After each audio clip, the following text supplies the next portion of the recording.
ప్రియ విశ్వాసులారా, మరి ఆయనకే వేలాస్తుతులు స్తోత్రం అర్పించుకుంటూ అవకాశం ఇచ్చిన ఆయనకు వందనం చెల్లిస్తూ, మరి నన్ను ఆహ్వానించినటువంటి పెద్దలు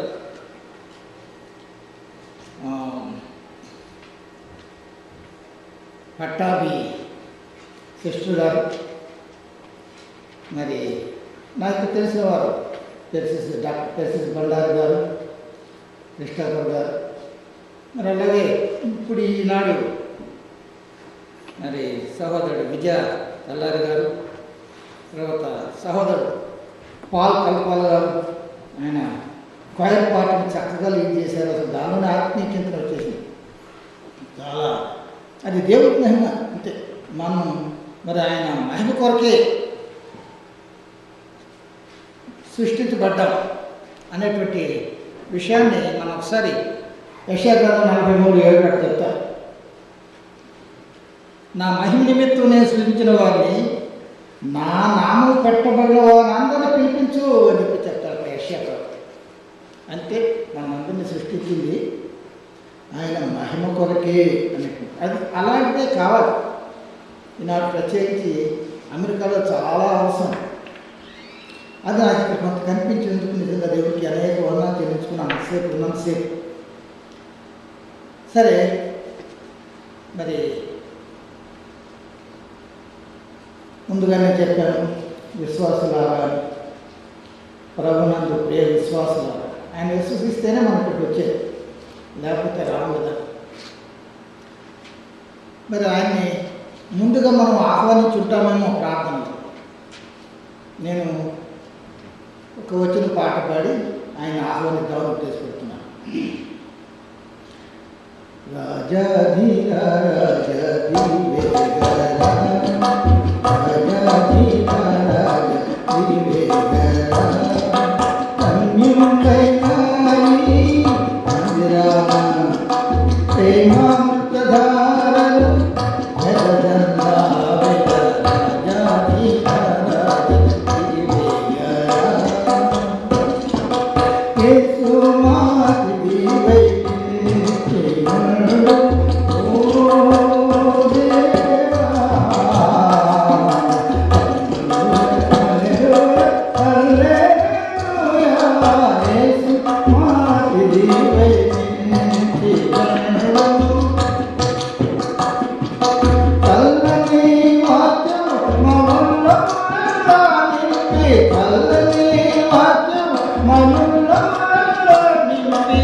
పిలిస్తే పలికేదేవు, రమ్మంటే వచ్చేదేవు, ఇమ్మంటే ఇచ్చేదేవు.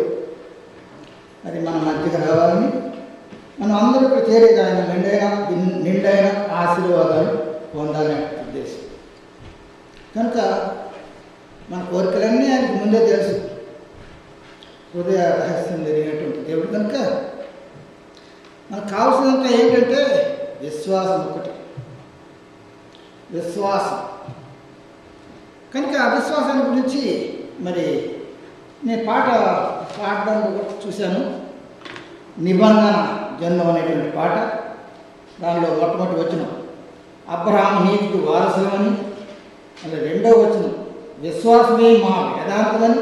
చాలా చక్కగా విశ్వాసాన్ని గురించి ఇక్కడ చెప్పడం జరిగింది. మరి విశ్వాసులకు తండ్రి అబ్రహాము అన్నారు. అసలు అబ్రహాము అంటే ఫాదర్ అని అర్థం. అంటే ఆయన ఏం చేస్తుందంటే 85 సంవత్సరం చెప్తాడు. ఆయన వయసు 85 నీ పేరు అబ్రహాం కాదు, అబ్రహాం అని చెప్తాడు ఆయన. అబ్రహాం అంటే your the father of many nations. మనం చూస్తే అబ్రహాం యూదులకు తండ్రి, క్రైస్తవులకు తండ్రి, ఇంకెవరికి తండ్రి? ముస్లింలకు కూడా తండ్రి. ఆయన మరి జన్మత్వానికి ఆయన తండ్రి కదా, అబ్రహాం తండ్రి. మరి ఆయన యొక్క గొప్పతనం ఏమిటి? ఆయన చెప్పిన మాట వింటున్నాడని చెప్పేసి దేవుడు ఏం చేశాడంటే 3 అగ్ని పరీక్షలు పెడతాడు. 3 ముందు 75 సంవత్సరాల వయసు అప్పుడు అన్ని సంవత్సరాలు అక్కడ ఉన్నాడు కదా, పుట్టాడు, పెరిగే, మరి ఎంతో వయసు గడిచిపోయింది కదా. నేను చెప్పిన చోటకి బయలుదేరు అన్నాడండి. ఆదికాండం 12:1 ఆ రకం బయలుదేరుతున్నప్పుడు ఆయన గబగబా పరిగెత్తాడు. అంతే అంటే తండ్రిని కూడా తీసుకొని బయలుదేరాడు. లోతు వాళ్ళ సోదరుని కొడుకు, భార్య సారయ్య బయలుదేరాడు. హారాన్ దగ్గరికి వచ్చారు. అక్కడ కొన్నాళ్ళ తర్వాత వాళ్ళ నాన్న చనిపోయాడు. డాక్టర్ వీడు మాత్రం బయలుదేరాడు. కానాను వెళ్ళిపోయారు. కానాను పోయి అక్కడ ఒక సింధూర వృక్షం దగ్గర మరి వాళ్ళు ఆగడు. మరి ఇట్లా ఆయన ప్రయాణం అంతా ఎప్పుడు కూడా అబ్రహాం కానీ, ఇసాకు కానీ, యాకోబు కానీ మనలాగా బిల్డింగ్లో నివసించలే. వాళ్ళు ముగ్గురు కూడా విశ్వాసం డేరాల్లోనే నివసించారు. చాలా డబ్బున్న వాళ్ళందరూ, చాలా ఆస్తుంది. అయినా సరే వారు కోరుకున్నది ఏంటంటే స్థిర నివాసం ఎక్కడో ఉందనేటువంటి నమ్మకం. అయితే మనము ఈ మ్యాచింగ్ అంటే మ్యాచింగ్ ఇది సోఫాకున్న గోడకి మ్యాచింగ్, ఇది రకరకాలు చూస్తుంటే ఎంతో ఆశ్చర్యం వస్తుంది.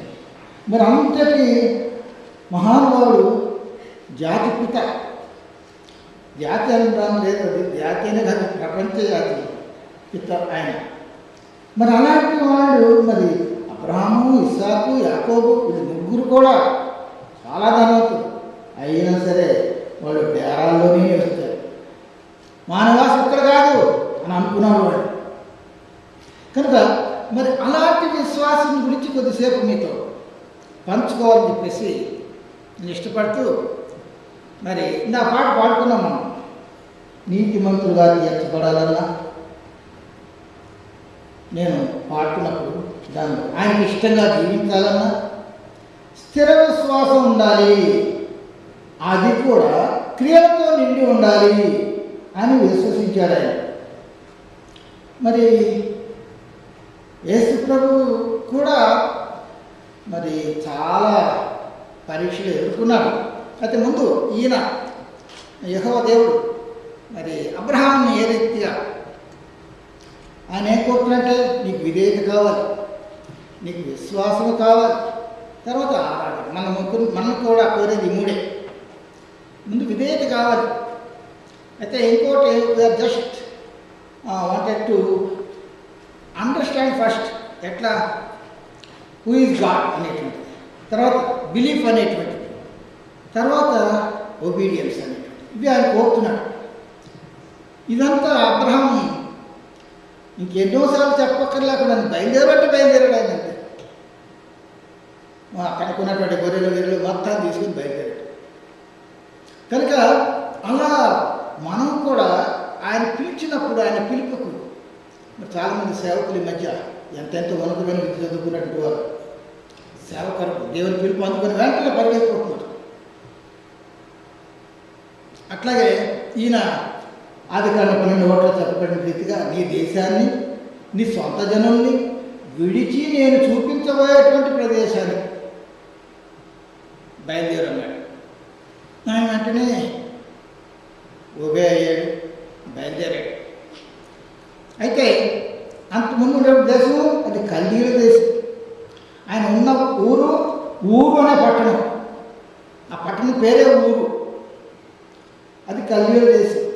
అక్కడి నుంచి ఎక్కడికి కనాను తీసుకెళ్తాను నేను అన్నాడు. అది పాలు తల్లి ప్రవహించేటువంటి దేశం, అక్కడికి తీసుకెళ్తాను.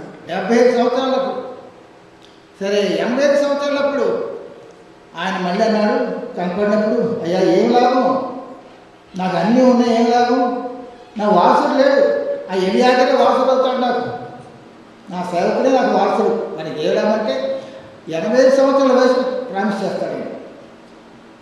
చూడు ఆకాశం వైపు చూడమంటాడు, నక్షత్రాలు చూడమంటాడు, అట్లా చేస్తాను సంతానం అంటాడు. అయితే 1 సంవత్సరం లోపే సారా అంటుంది, ఏది ఆయన ప్రామిస్ చేశాడు కదా, సంతానం నక్షత్రాల్లాగా అవుతుంది అన్నాడు కదా, ఏది ఇంతవరకు ఏం లేదు అని చెప్పని, కాదులే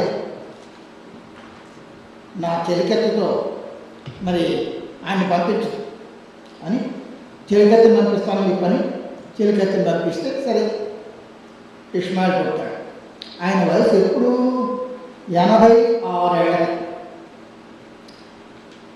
86 ఏళ్ళ వయసు అప్పుడు ఇష్మాయిల్ పుడతాడు. సరే ఈ పరిస్థితి అంటే మొట్టమొదటి ఆయన శోధించింది ఏమిటి, మానవులుగా ఆ శోధనకి మరి ఆ పరీక్షలకి తట్టుకునేవాడు కాదు. అబ్రహాం ఆనాడు తట్టుకున్నాడు, బయలుదేరిపోయాడు. అదే బయలుదేరిన తర్వాత షేకెం అనేటువంటి దేశంలో, షేకెము మోరే అనే ఒక పట్టణం ఉంది, ఆ పట్టణం దగ్గర సింధూర వృక్షం దగ్గర ఆయన మొట్టమొదటి కనుకొట్టి ఆయనకు ఒక బలిపట్టి వెంటనే కట్టేస్తాడు. అది కనాన్ దేశం, కనుక నీకు ఇస్తానే అన్నాడు ఆయన. తర్వాత ఇంకా కొందరు ఇష్మాయిల్, ఇది మొట్టమొదటి పరీక్ష, అది నెగ్గాడు.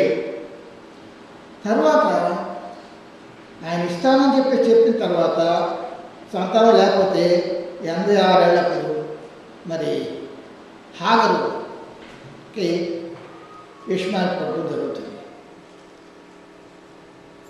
పుడితే ఈయన అంటాడు, మళ్ళీ కనిపిస్తాడు ఆయన, ఏదయ్యా అప్పుడు చెప్తాడు, నువ్వు నాకు ఒక నిబంధన చేయాలి.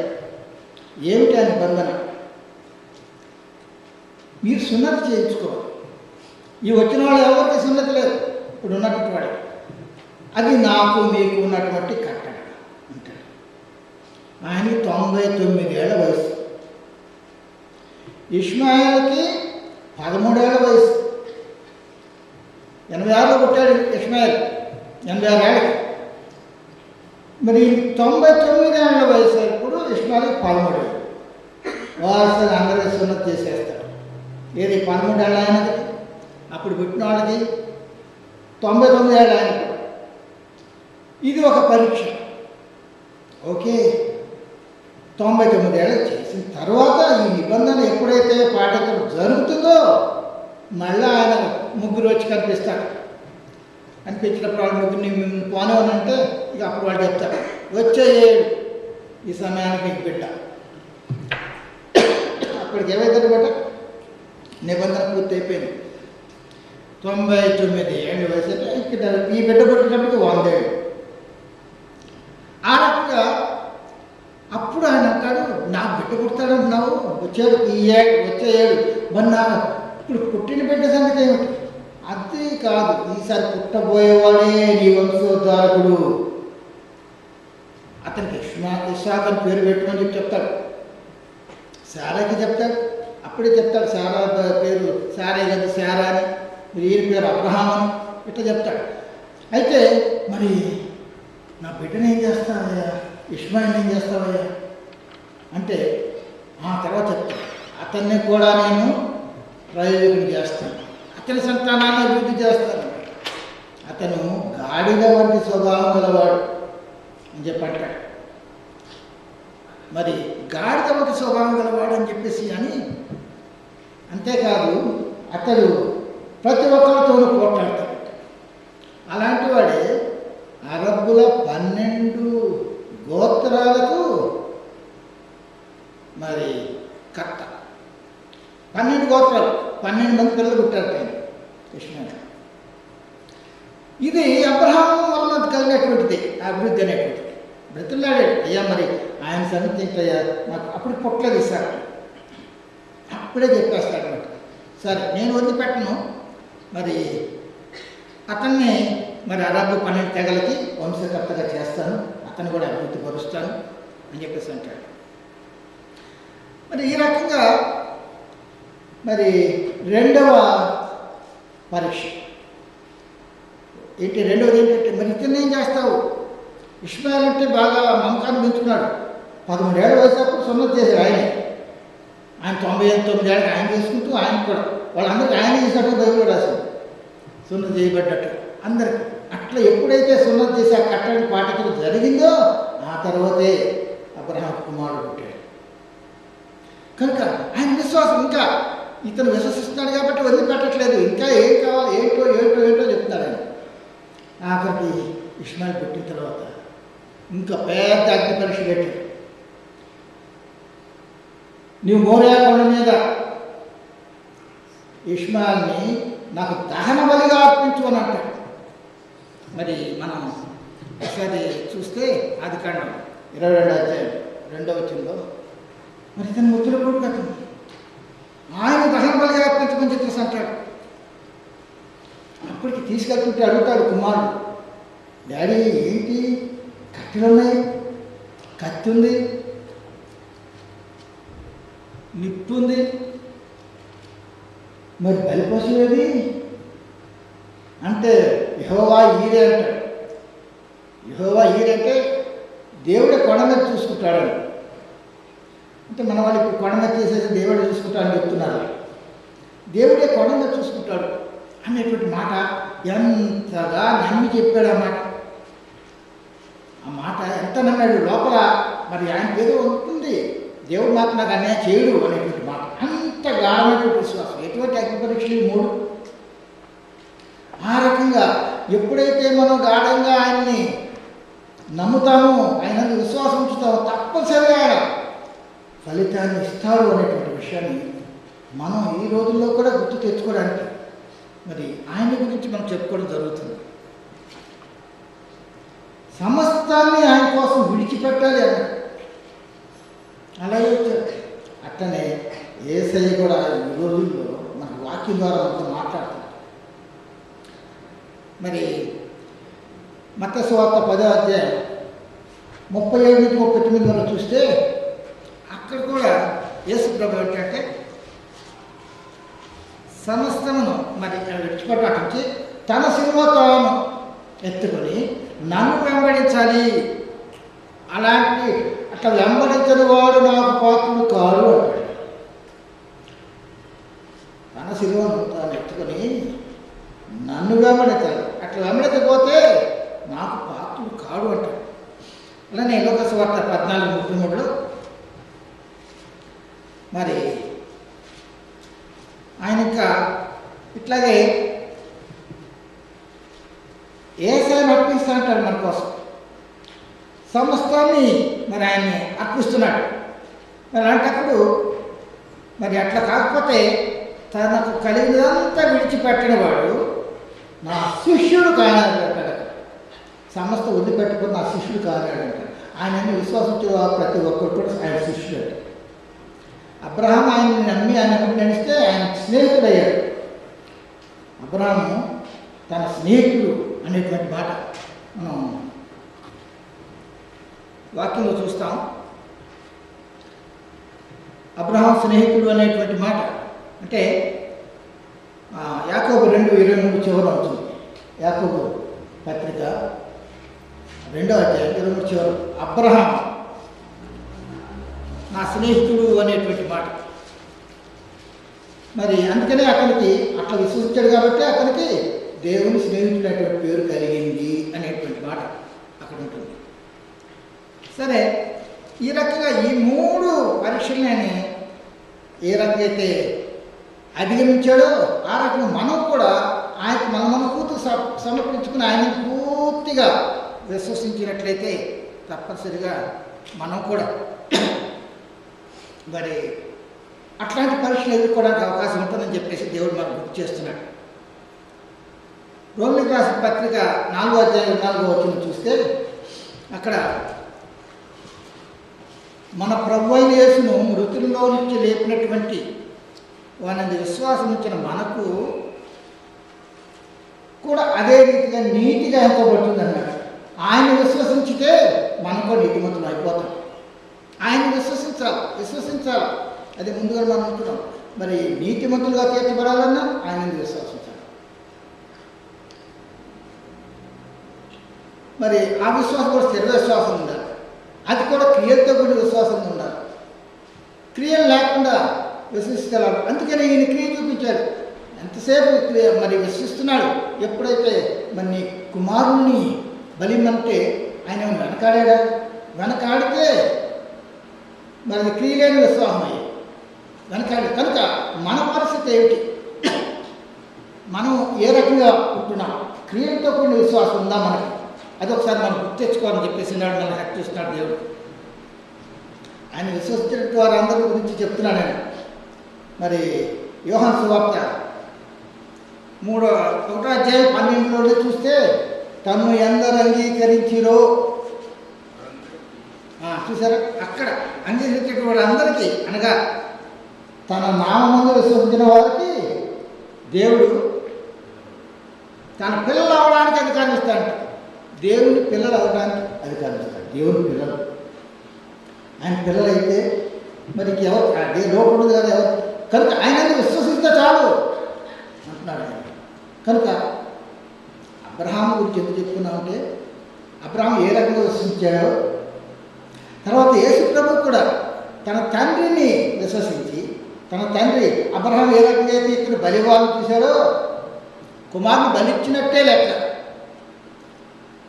అట్లాగే దేవుడు కూడా తన ఏకైక కుమారుడైనటువంటి యేసు ప్రభుని బలించినట్టుగా మనం చూస్తున్నాం. కనుక ఆయన విశ్వాసం ఉంచుతున్నాడు. ప్రతిదానికి నా తండ్రి చిత్తానుసారమే జరగాలంటాడు యేసు ప్రభు. ఎక్కడ వాకి నా తండ్రి చిత్తానుసారం, నా తండ్రి చిత్తానుసారం. నన్ను చూసిన వాడు ఆ తండ్రిని చూసినట్టే అని చెప్పేసి అంటాడు. కనుక అంత ఒబీడియన్స్ ఆయన కూడా దేవుడై ఉండి వాళ్ళు పంచుకున్నారు వాళ్ళ పనుల్ని. యేసయ్య, పరిశుద్ధాత్మ, మరి యెహోవా దేవుడి ముగ్గురు పంచుకున్నారు. కనుక ఆ పద్ధతిలో ఆయన దేవుడై ఉండి కూడా మరి శిలువ మరణం పొందినంతగా తను తాను తగ్గించుకున్నాడు అనేటువంటి విషయం మనం చూస్తాం. అయితే అందుకనే రోమిలికి రాసిన పత్రిక 10వ అధ్యాయం 9 నుంచి 9-10 చూస్తే అక్కడ యేసు ప్రభువన్ని నోటితో ఒప్పుకొని దేవుడు ఆయన గురించి లేపనని చెప్పేసి హృదయమందు విశ్వసిస్తే నీవు రక్షించబడతావు. కొంతమంది యేసు ప్రభు అని చదువుతారు, చదవడు. యేసు ప్రభువు అని నీ నోటితో ఒప్పుకొని అని చదవాలి. యేసు ప్రభు అని కాదు, యేసు ప్రభు అని నోటితో ఒప్పుకొని. ఇక్కడ ఉన్న వాళ్ళంతా మేధావులే, దాన్ని అట్ట చదవాలని నాకు తెలుసును. కనుక ఆయన మరి ఆయన ప్రభువు అని మన నోటితో ఒప్పుకోవాలట. ఆయన్ని దేవుడు మరణంలోంచి లేపాడని చెప్పి నీ హృదయంలో విశ్వసించాలి. ఆ విశ్వాసం విశ్వాసం విశ్వాసం అనేటువంటిది. అట్లయితే నీవు రక్షించబడతావు అని చెప్తున్నా. మనందరికి కావాలి అదే కావాలి. ఇప్పుడు ఈ రోజుల్లో ప్రార్థనలు ఎక్కడన్నా జరుగుతుంటే, కూటాలు ఎక్కడ జరుగుతుంటే అబౌవ్ 40 వాళ్ళు ఎక్కువ మంది కనిపిస్తారు. బిలో 40 వాళ్ళు కనిపించరు. దాదాపు మరీ 10% కంటే ఉండరు. ఏంటంటే ఆ తర్వాత ఈ లోకంతా బాగా ఎంజాయ్ చేసేనా కానీ ఎక్కడన్నా కానీ తర్వాత మాకు ఇది రావడానికి మన పరిస్థితి మనం ఏదో చూడాలి అనేటువంటి ఉద్దేశం కలుగుతుంది. కనుక మరి అయితే దేవుల్లో ఉండేటువంటి వాళ్ళు చిన్ననాటి నుంచే ఆ రకంగా అవుతుంటారు. అందుకనే ఇది ఒక కీ అన్నమాట. ఫెయిత్ అనేటువంటి key. Faith is the key to open the doors of heaven. Faith is the key to open the doors of heaven. మరి ఆ ఫెయిత్ లేకపోతే మరి అది చాలా కష్టమైపోతుంది. ఎందుకంటే ఆయనకు కూడా అంటాడు యోహాను సువార్త 6:47, విశ్వసించువాడే నిత్య జీవము గలవాడు, జీవాహారం నేనే. ఆయనే నిత్య జీవం గలవాడు. మనందరూ నిత్య జీవం కావాలి కదా, పరలోకంలో నిత్య జీవం ఉంటుంది, మనకు సావదు, ఆకలి ఉండదు, ఇవే కదా, అదే కదా నిత్య జీవం అంటే. అది కావాలంటే ఆయన ఏమంటే విశ్వసించువాడే నిత్య జీవం గలవాడు, జీవాహారం నేనే, అది ఇచ్చేది నేనే అని చెప్పాను. కనుక దీని మీద మనం విశ్వసించాలి. అయితే ఇప్పుడు ఇంతసేపు నాకు చూసిన తర్వాత విశ్వాసం చెప్పాలనిపించింది. ఈ పాటలో చక్కగా విశ్వాసం అనేటువంటి, అంతేకాదు మరి ప్రేయర్లో కూడా అలాగే వచ్చేసింది.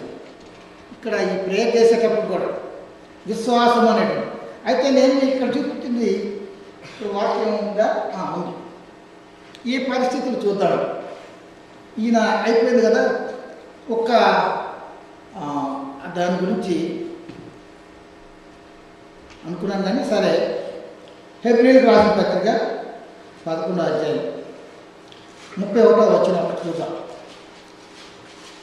విశ్వాసమును బట్టి రాహాబును వేశ్య వేగుల వారిని సమాధానంగా చేర్చుకున్నందున అవిధేయతతో పాటు నశింపకపోయాను. అవిధేయతతో పాటు నశింపకపోయాను. ఇక్కడ ఈ వాక్యం చదువుకున్నప్పుడు పరిస్థితి ఏంటంటే అదొకసారి మనం గుర్తు తెచ్చుకోవాలని చెప్పేసి నేను కోరుతున్నాను.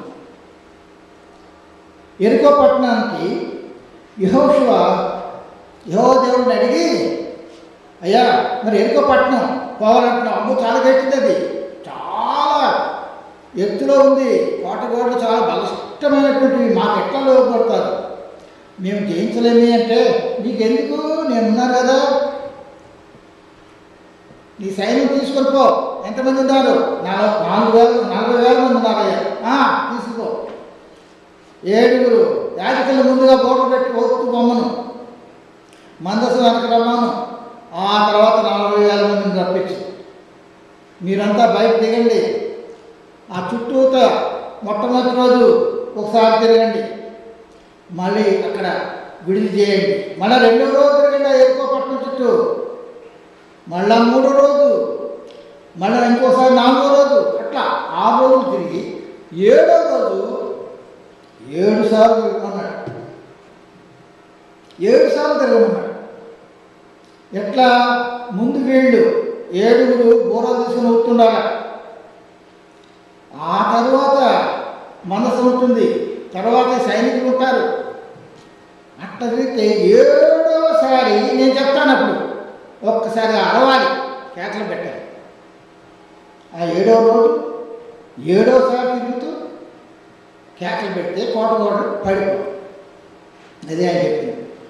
సరే, ఇది తర్వాత సంగతి. దానికంటే ముందు సంగతి ఇది, దానికంటే ముందు సంగతి. అప్పుడు ఏమిటి జరుగుతుంది? అక్కడ ఆమెకు భయం కొడుతుందంట. ఇది రాహాబ్ అనే వేసి చెప్తాడు మాటలు కానీ. రాహాబ్ అనేటువంటి వేసి ఏం చేస్తుందంటే, వాళ్ళ అమ్మ నాన్న వాళ్ళ కుటుంబాలు ఎవరు ఆమె చేసే పనులు ఇష్టం లేక ఆమెను వదిలేశారు. వదిలేస్తే ఆమెకేమిటి బాగా డబ్బులు, ఆమె అందగత్తా చాలా డబ్బులు వచ్చేస్తున్నాయి. ఆమె పట్నం మొదట్లోనే పెద్ద మేడ కట్టేసుకుంది. అక్కడ ఒక్కతే ఉంటుంది, వాళ్ళు ఎవరు రాదు, వదిలేశారు బంధువులను. ఇప్పుడేమైంది? 1 సంవత్సరం కాలం నుంచి బాబో యెహోవా దేవుడు అంట ఎర్ర సముద్రం దాటి వస్తున్నారంట, ఆ సీహోను హోగు అనేటువంటి వాళ్ళని చంపేశారంట, ఎర్ర సముద్రాన్ని కాయలుగా చేశారంట. అమ్మో వస్తాంటే మొడికి పుట్టిపోతుంది. వీళ్ళ అమ్మా నాన్న రావట్లేదు, వీళ్ళకి బయటికి పోదామంటే భయం. ఎట్లా? ఒక్కటే అల్లాడిపోతుంది. అప్పుడు తాను ఆలోచించిందనమాట, ఇంత గొప్పవాడు చాలా జ్ఞానం కలిగికుంటానని. అందుకని ముందుగా చెప్పాను, విశ్వాసంతో పాటు జ్ఞానం కూడా ఉండాలి. జ్ఞానం కూడా ఉండాలనేటువంటి విషయం మనం గుర్తుపెట్టుకోవాలి. అందుకనే ఆల్బర్ట్ ఐన్స్టీన్ అనేటువంటి ఆయన శాస్త్రవేత్త, ఆయన ఏమంటాయంటే మరి విశ్వాసం లేని జ్ఞానం కుంటిదంట. విశ్వాసం లేని జ్ఞానం కుంటిది. విశ్వాసం లేని ఒకటి జ్ఞానం లాభం. జ్ఞానం లేని విశ్వాసం గుడ్డిదంట ఆయన అన్నటువంటి మాట. ఎందుకంటే ఒక అతనికి బాగా డబ్బున్నవాడు యాక్సిడెంట్ అయింది. యాక్సిడెంట్ అయితే భార్య అయిపోయింది. అతనికి నడుములు పోయినాయి. కూర్చొని కదలలేడు. కుర్రాడే కదలలేడు. డబ్బు ఉంది, ఎవరు లేరు అతను. గుడ్డి అతను బాగా బలవంతుడు ఉన్నాడు. పూర్తి గుడ్డి, బాగా బలవంతుడు. అతను ఏం చేస్తున్నాడు? అతనికి ఎవరు చూసేవాళ్ళు లేరు కదా. అప్పుడు ఏం చేశాడంటే, రే నువ్వు రా, నీ భుజాల మీద నేను ఎక్కుతాను, మన బజార్ పోతాం అని కొనుక్కున్నాం. నువ్వురా, నన్ను కిచెన్లో తీసుకెళ్ళు, నేను అన్ని వండుతాను, అన్నీ చేస్తాను, నాకు అన్నీ నీకు మార్పు నేను చూపిస్తా, నువ్వు నన్ను అక్కడ క్యారీ చేయి. ఇట్లా అరేంజ్ చేసుకున్నారు. ఆఖరికి ఒకరోజు ఏమైందంటే, సరే నేను హాల్లో కూర్చుంటానులే, బాగా చదువుకుంటాడు, పేపర్లో టీవీలు ఇవి అన్నీ చూసుకుంటుంటాడు. అదే అమ్మ పొయ్యి పెట్టాను, అది రాగానే 3 సార్లు రాగానే విజులు రాగానే ఆఫ్ చేయి అన్నాను. ఇప్పుడు అతను వంటగదిలో ఉన్నాడు. సడన్గా షార్ట్ సర్క్యూట్ వచ్చేసింది. వంటగదిలోనే నిప్పులు వచ్చేసింది. వాడికి ఏం దోహదం ఇట్లా ఉంటేతను కదా, వెంటనే ఆ తలుపు తగలబెడతా కింద పడుతుంది. ఎటు పోలేడు, అరుస్తున్నాడు అవతల హాల్లో వీడు ఉన్నాడు, పడుకుంటాడు, ఎటు పోలేడు. అది అంటుకుంది అవతల కూడా, అది కూడా అదే. కనుక గుడ్డివాడు కుంటివాడు ఇద్దరు కూడా చనిపోయారు. అట్లనే ఈ జ్ఞానం అనేటువంటిది, మరి విశ్వాసం అనేటువంటిది కలయికగా ఉండాలి. అందుకని ఆయన చెప్పింది, జ్ఞానం లేనటువంటి విజ్ఞానం లేనటువంటి విశ్వాసం కుంటిదని, విశ్వాసం లేని జ్ఞానము గుడ్డిదని. కనుక మనకు ఆ రెండు ఉండాలి. మీరంతా ఇక్కడ చేరిన వాళ్ళంతా మేధావులే, జ్ఞానం బాగా హైలీ ఎడ్యుకేటెడ్ పీపుల్. కనుక మనకి ఈ రెండు ఉండాలి అనేటువంటి విషయం. అయితే ఈమె అలాంటిదే, రాహాబు అనేటువంటి వేసి చాలా జ్ఞానవంతురాలు. ఏం చేస్తుంది, ఆలోచిస్తుంది. ఎట్లా అమ్మ నాన్నలేమో ఎప్పుడో వదిలేశారు, ఇప్పుడు ఇంటికి ఎవరు రావట్లేదు, అందరూ భయం, ఎవరికి వాళ్ళే భయపడిపోతున్నారు, వణికిపోతున్నారు అన్నమాట. ఎప్పుడు వచ్చి ఏం చేస్తారు, అయ్యో దేవుడు అంట, అమ్మో అని ఇట్లా చెప్పుకుంటుంటే తను ఆలోచిస్తుంది, ఎట్లా ఏ రకమైన సార్ నేను మరి ఆయన నమ్ముకోవాలని. అపరాధినై అందురాలనై, అపరాధినై అందురాలనై, అనుచరినై సంచరించింది. అపరాధినై అందురాలనై, అపవాదితో అనుచరినై సంచరించితి. జీవనలో వంచన చేసితి, ఎందరినో వంచన చేసితి. దేవా పాపిని నన్నాశ్రయించాను, దేవా పాపిని నిన్నాశ్రయించాను. ప్రేమ చూపించి నన్నాదుకోవయ్యా, దేవా పాపిని. ఈ రకంగా తను ఆలోచిస్తుంది జ్ఞానవంతురాలనే. ఇప్పుడు తను జ్ఞానవంతుడు ఎట్లా ఉపయోగిస్తుంది, ఈ యెహోవా దేవుడంట, ఎవరు ఎట్లా ఎట్లా ఎట్లా ఆయనకి నా ప్రేమను చూపించుకోవాలి, ఆయనకి ఎట్లా నేను కృతజ్ఞత చూపించుకోవాలి, నన్ను ఆయన మార్చాలి, ఇదే తహతహలాడుతుంది. ఇట్లా ఉంటే ఈ రకంగా ఉన్నప్పుడు ఇద్దరు ఆలోచన వస్తున్నారు. మరి వాళ్ళ దేశస్తులు గారు, అమ్మో ఎవరో వస్తున్నారు అని అడిగితే గబక్కని వాళ్ళకి తీసుకెళ్ళి తప్పేసేసి వాళ్ళిద్దరు పైకి ఎక్కిచ్చేసి, అప్పుడు ఎవరు రాకపోవడంలో ఆ దేశంలో బాగా జరుపుకున్నారు. బాగా జన్ము ఇది గోపాలగీత ప్రయోగాడు. అప్పుడు మరి ఎవరు రాట్లో డబ్బులు లేవు, జన్ము పెడితే పైన పెట్టిందండి జన్ము. ఆ జన్ము పెడితే మిద్ది పైకి ఇద్దరిని ఎక్కించి జన్ము అడ్డం వేసేసినట్టు. ఎందుకంటే సిపాయిలు వస్తారండి, ఎవరైనా బయట వస్తే భయం పుట్టింది అక్కడ. అందరూ చాలా కాషాయం కొట్టున్నారు, ఎప్పుడు వస్తారో ఏం చేస్తారో అనేటువంటి ఉద్దేశంతో. యెహోవా దేవుడు అంతమందికి పోతున్నారు వాళ్ళు. ఇవి జ్ఞానం వల్ల కాబట్టి ఎట్లా అవకాశం కోసం చూస్తుంది. వీళ్ళు ఎవరు కనపడ్డారు కొత్త వాళ్ళని గొప్పని లోన పెట్టేసి రానిచ్చి తలుపేసేసి తానే లోన తీసుకెళ్ళి తలుపేసేసి వాళ్ళిద్దరు పైకి ఎక్కించి జనకు కట్టేసి. ఇంతలోనే సిపాయి వచ్చారు. ఎవరెప్పుడు వచ్చారు మనుషులు, పరాయి దేశస్తులు. వాళ్ళు ఇక్కడ నీట్గా వచ్చారు అంటూ వచ్చారు వాళ్ళు. అయ్యా వచ్చిన మాట నిజాను వచ్చారు, చీకటి పడిపోతుంది మరి కష్టమని మీరు పొండి తొందరగా మీరు గేట్ వేస్తారు, అది గోడ మూసేస్తారు, మళ్ళీ ఆ రాత్రి అవుతారు అని నేనే పంపించాను. మీరు తొందరగా పోతే మాత్రం వాళ్ళు దొరుకుతారు అంటే వాళ్ళు గుర్రాల మీద వచ్చారని పంపించేస్తారు. పంపితే వాళ్ళు వెళ్ళిపోతారు, కానీ మళ్ళీ ఎవరు వస్తారేమో ఇంకా బాధపడుతున్నాను. ఏం చేయాలి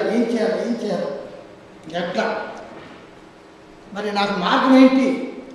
వీళ్ళైతే నేను లోన్ పెట్టాను, బాగుంది,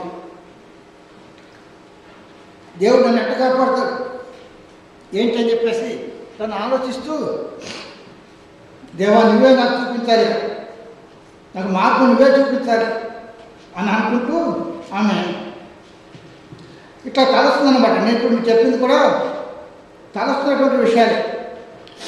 ఆమె ఇట్లా తలస్తుందని ఇందాక కూడా మరి నేను అపరాధినయ్యా, నన్ను కాపాడయ్యా అని చెప్పేసి పాడుతున్నా చెప్పాను కదా.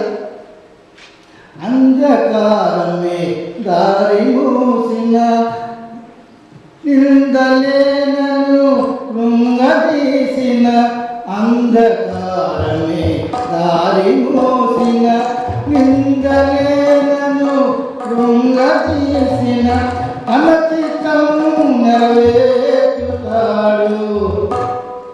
తన చిత్తం నెరవేర్చుతాడు, వరకు చేస్తాడు, నడిపిస్తాడు నా దేవుడు, తనలోనైనా నన్ను విడువడు, నడిపిస్తాడు నా దేవుడు, తనలోనైనా నన్ను విడువడు.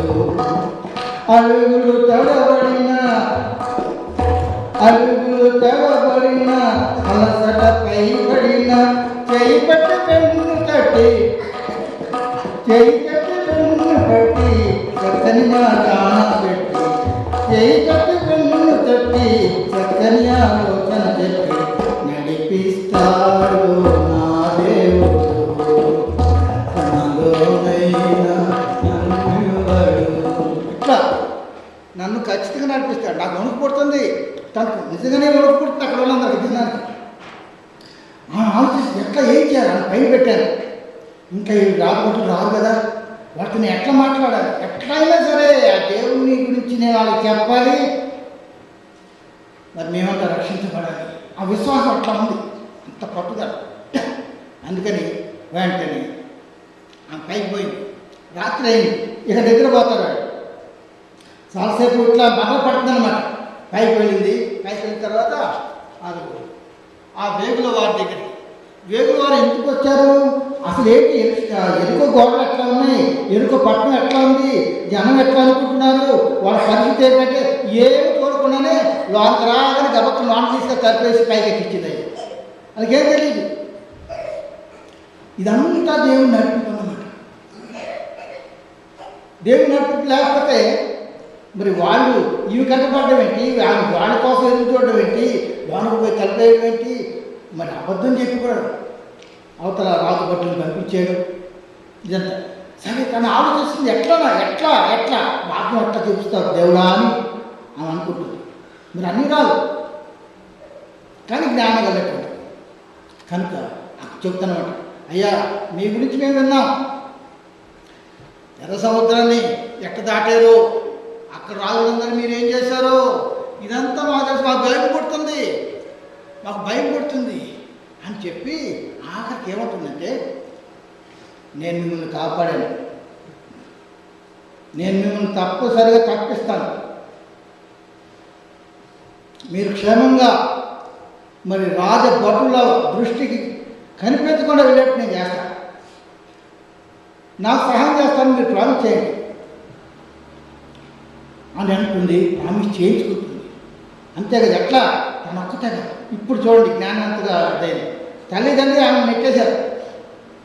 నా తల్లి, నా తండ్రి, నా సహోదరులు వాళ్ళకున్నదంతా కూడా రక్షించబడాలి. ఆమె తెలుసు వీళ్ళందరినీ నరికేస్తారు, తగలబెడతారని అంతా తెలుసు. అందుకని ఈమె అంత జాగ్రత్త ముందుగానే ప్రామిస్ తీసుకుంటారు. అప్పుడు వాళ్ళు ఒప్పుకుంటారు.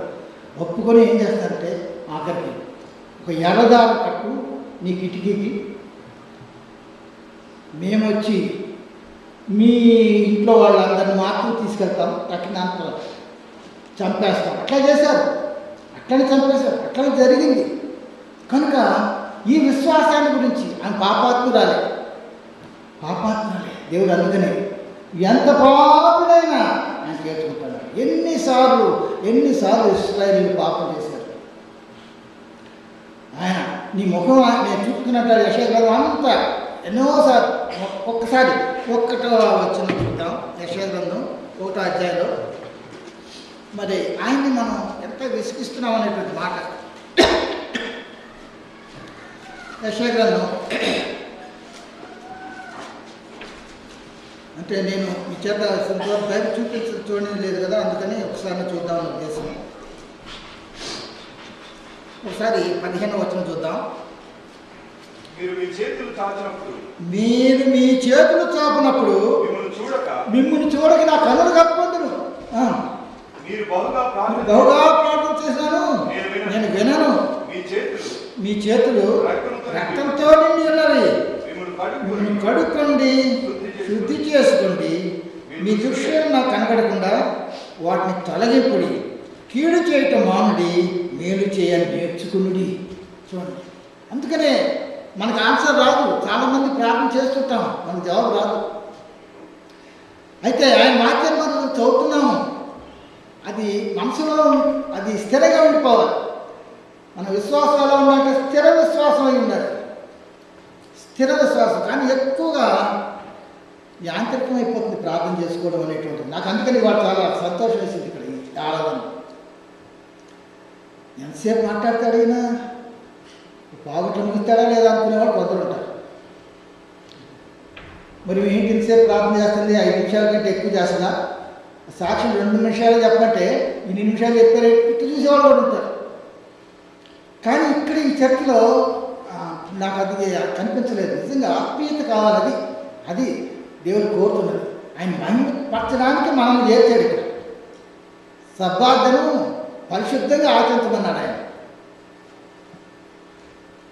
అందుకని ఆయన ఏమంటే ఆయన ఎప్పుడు చెప్పేటువంటి మాట అది మీరు దానిలో ఏదో Sunday I want your full custody కావాలి నాకు, అంతేగాని but not weekends visits. I want your full custody but not weekends visits. జనరల్గా మనం వీకెండ్స్ ఉన్నాయి వచ్చేది, అది కూడా కొన్ని చోట్ల అయితే మంత్లీ వన్స్ అవుతుంది, మరి కొన్నిసార్లు అవి మిస్ అయిపోతామేమో.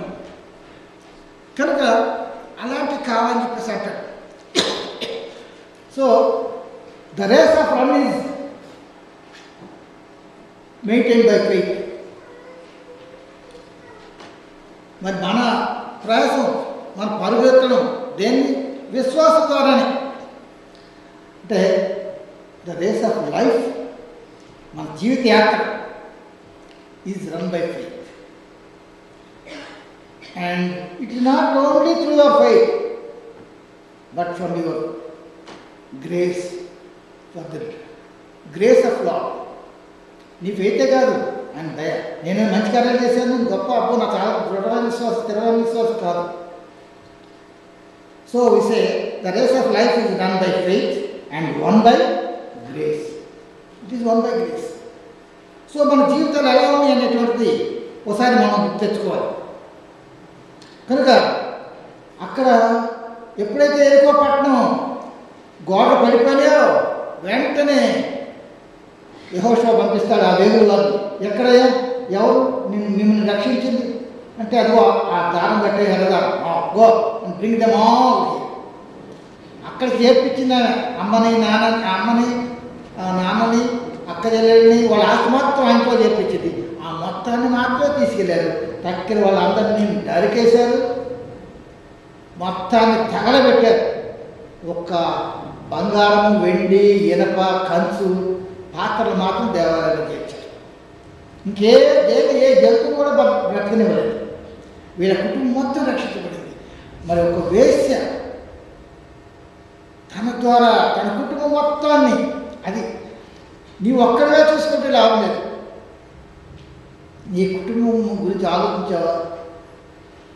నీవు ఒక్కడే కాదు, నీ పొరుగు వారి గురించి ఆలోచించావా? దేవుడు ఇది కూడా మనం అడుగుతాడు. కనుక ఈనాడు మనం చాలా సాతాను శక్తులతో ఉన్నాం. శత్రువైన సాతాను యుక్తిలోన బడితినయ్య, శత్రువైన సాతాను యుక్తిలోన బడితినయ్య, ముక్తిదాత యేసు సత్యన తప్పించనయ్య, ప్రేమ సాగరా ఈ ధర్మరణ ఎడారిలోన మధుర స్వరము వినబడినే దరికి మరి అయ్యా నీ దగ్గరికి వచ్చాం, సాతాను బయటకు వెళ్ళంటే మరి సాతాను ఏదో ఉంటాయి. ఇంటి మన టీవీలు చూడడం కూర్చుంటారు. మన వాక్యంలో ఆయనకి సంబంధించినే చేయాలంటున్నాడు. కానీ మరి టీవీలో అది చెప్తే చాలామంది కోపం వస్తుంది. 90% కన్నా కనీసం కోపం వస్తుంది. కుర్రాళ్ళకైతే 10% కోపం వస్తుంది టీవీలు వద్దు అంటే. మరి ఆయన చెప్తుంది దానివల్ల ఏంటి లాభం? ఆ సొలొమోన్ రాజు అయితే భలే చెప్తాడు. ఆ ప్రసంగి రంగంలో సొలొమోన్ మహారాజు అంత వేస్ట్, చదువులు వేస్ట్, ఇవన్నీ వేస్ట్ అని చెప్తాడు. ఆ వాక్యం మనం చూడడం అది ఇప్పుడు ఇబ్బంది ఉంటుందేమో. కనుక ఆ రకంగా మరి విశ్వాసులు అని కొంతమందిని ఈయన మెచ్చుకున్నాడు. అది ఒకసారి చూసి ఒక 5 నిమిషాలు ముగిస్తాను. మీకు ఏమైనా ఇబ్బంది ఉందేమో నాకు తెలియదు. అది నేను ముందు అడగలేదు మేడంని, అమ్మ ఎంతసేపు చెప్పాలని అడగలేదు. ఒక 5 నిమిషాలు ముగిస్తాను. మరి మత్తయి సువార్త 8వ అధ్యాయం 10వ వచనంలో అక్కడ మరి ఒక శతాధిపతి తన సేవకుడు పక్షవాయువుతో బాధపడుతున్నాడు. అయ్యా నువ్వు మా ఇంటికి రావాలి, మా ఇంటికి స్వస్థపరచంటే, అయ్యయ్యో నేను మీ ఇంటికి రాలేను, నేను అర్హుడు కాదు నువ్వు మా ఇంటికి రావడానికి, నువ్వు ఒక మాట చెప్పు చాలు అంటే, అప్పుడు ఆయన అంటాడు యేసయ్య, ఇశ్రాయేలులో కూడా ఎంతటి విశ్వాసం గలవాడిని నేను చూడలేదంటాడు ఆయన. అలా ఉండాలి మన విశ్వాసం. ఆయన చేత మనం మరి మెప్పు పొందాలి. మరి అలానే మత్తయి సువార్త 9వ అధ్యాయం 22వ వచనంలో చూస్తే అక్కడ రక్తస్రావ రోగం నడిస్తే చాలాసార్లు ఉంటాను కొన్ని క్షణాలు మాటలో చెప్తుంది. మరి ఆమె వణుకుతూ వచ్చి ఆయన పాదాచేత పెడితే అప్పుడు అంటారు, కుమారి నీ విశ్వాసము నిన్ను బాగుపరిచింది అంటాడు. నీ విశ్వాసం బాగుపరిచింది. మరి అట్లానే మత్తయి సువార్త 15:28లో చూస్తే కానాను స్త్రీ తన కూతురికి దయ్యం పట్టిందని అది వదిలిపెట్టమని చెప్పి చూస్తే ఆయన అంటాడు, అమ్మా కుక్క పిల్లలు తీసి కుక్క పిల్లలకు వేయడం సమస్య కాదు అంటాడు. అయ్యా నీ బల్ల నుంచి పడుతుంటే కుక్క పిల్ల కూడా తింటాయి కదయ్యా. కుక్క అనేటువంటి నీచమైనటువంటి బైబిల్లో చాలా ప్రేమతో పెంచుకుంటారు, పక్కన పడుకుంటుంటారు చాలాసార్లు. ఇక్కడ సరే వేరే, కానీ అది బైబిల్లో మాత్రం నీచమైనటువంటి. కనుక అయినా సరే అంతటి మాట మాట్లాడితే కూడా ఆమె వెంద్రలేదు, ఆమె అనురాలు కనాను స్త్రీ. అప్పుడు ఆయన అంటాడు, అమ్మా నీ విశ్వాసం గొప్పది, నువ్వు అనుకున్నట్టు జరుగుతుంది పో అంటాడు. నీ విశ్వాసం గొప్పది. అట్లా యేసయ్య విశ్వాసం చాలా చోట చెప్పాడు. సరే ఇంకొకటనే చూద్దాం. లూకా సువార్త 7వ అధ్యాయం 50వ వచనంలో అక్కడ పాపాత్మురాలైనటువంటి స్త్రీని గురించి ఆమె ఎంతో భక్తి శ్రద్ధలతో ఆయన మరి పాదాలు కన్నీటితో కడగడం, తర్వాత వెంట్రుకతో తొడవడం, అత్తరు వేయడం, ముద్దు పెట్టుకోవడం ఇవన్నీ చేస్తే ఆ పరిసేడు పిలిచినటువంటి పరిసేడు ఈర్ష్యపడుతున్నాడు. చిచ్చి అంత దుర్మార్గురాలు, పట్టుకుంటే కాళ్ళు కొట్టుకుంటూ ఊరుకుంటాడే ఇట్లా అనుకుంటా. ఆఖరికి ఆయనకి చెప్తాడు, నువ్వేమో నాకేమో కడుక్కోవడం నీళ్ళు లేదు, తెల్లకి నూనె పెట్టలేదు, ఏం చేయలేదు, మరి ఆమె ఇంత చేసింది అని ఆఖరికి ఆమె ఏమంటాడు 50 వచనంలో, నీ విశ్వాసము నిన్ను రక్షించును, సమాధానంతో వెళ్ళమని. నీ విశ్వాసం ఇట్లా చాలా చోట్ల ఆయన యేసయ్య విశ్వాసం విశ్వాసం విశ్వాసం చెప్పారు. మరి యెహోవా దేవుడు కూడా మనం విశ్వసించాలి అని చెప్పేసి ఆయన చెప్పి అబ్రహాము ద్వారా చూశారు. మళ్ళీ అట్లా పాత నిబంధనలు ఉన్నాయి, రాహాబు వేసి చూసి చాలామంది ఉన్నారు వెళ్ళేటువంటి. అయితే మన పరిస్థితి ఏంటి, ఇప్పటి పరిస్థితుల్లో మనం చూసుకోవాలి అనేటువంటిది ఒకసారి మనం గుర్తు తెచ్చుకోవాలి. ఎందుకంటే చాలా ఈ రోజులు మరి భయంకరమైనటువంటి రోజు. ఒక పాట కూడా పాడారు, ప్రార్థన కూడా చేశారు. ఇది గగనము చీల్చుకునేటువంటి ఆ పాటలో దాని గురించి కూడా హెచ్చరించి పాట ముందు ఇంట్రొడక్షన్ ఇచ్చారు, చాలా బాగుంది. మరి అట్లా మరి ఈ రోజు మరి ఎలా ఉంది అనేటువంటి మనం చూసుకోవాలి. యాకోబు 2:23 మనం చూస్తే అక్కడ మరి ఆయన చెప్పేటువంటివి మరి పౌలు గారు రాసేటువంటి తర్వాత యాకోబు గారు రాసేటువంటివి 2:23లో అక్కడే స్నేహితుడు అని చెప్పేసి కూడా చెప్పడం ఉంటుంది. అబ్రహాము దేవుని అది అతనికి నీతిగా ఎంచబడింది. అది అబ్రహాము దేవుని నమ్మెను, అది అతనికి నీతిగా ఎంచబడినది. తర్వాత అను లేకుండా నెరవేర్చబడను, మరియు దేవుని స్నేహితుడు అని అతనికి పేరు కలిగాను. అంతే. దాని తర్వాత కూడా చూస్తే కేవలం విశ్వాసం మూలంనే కాదు, 24 క్రియల మూలములను నీతిమంతుని ఎంచబడినని మీరు దీనివల్ల గ్రహించారు. చాలు. కనుక ఆ రకంగా మనం నీతిమంతులుగా తీర్చబడాలి అంటే విశ్వాసం కావాలని. మరి ఈ రకంగా చాలా ఉన్నాయి. మరి గలతీలు ఒకసారి చూసేసి ముగిస్తాను. గలతీ రాసిన పత్రిక 3:11 చూద్దాం. గలతీ 3:11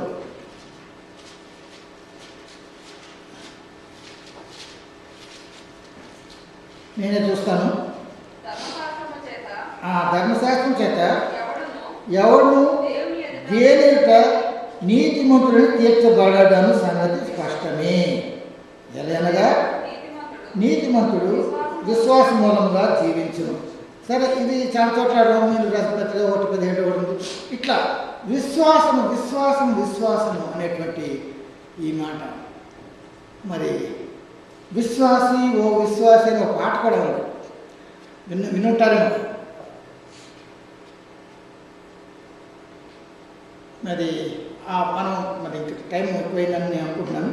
దయచేసి ఇంతసేపు మీరు శ్రద్ధగా వినడానికి దేవుడు ఇచ్చినటువంటి ఈ భాగ్యం, వాక్యం పంచుకోవడం అనేటువంటిది, వాక్యాన్ని హృదయంలో చేర్చుకోవడం అనేటువంటిది నిజంగా మరి అది ఒక అదృష్టం. మనందరిలో విశ్వాసము స్థిరమైందిగా, బలమైందిగా, దృఢమైందిగా మరి కలిగించాలని చెప్పేసి దేవుడిని కోరుతూ అవకాశం ఇచ్చిన పెద్దలకి వందనాలు చెల్లిస్తూ ముగిస్తున్నాను. దేవుడు తన వాక్యాన్ని దీవించుగాక.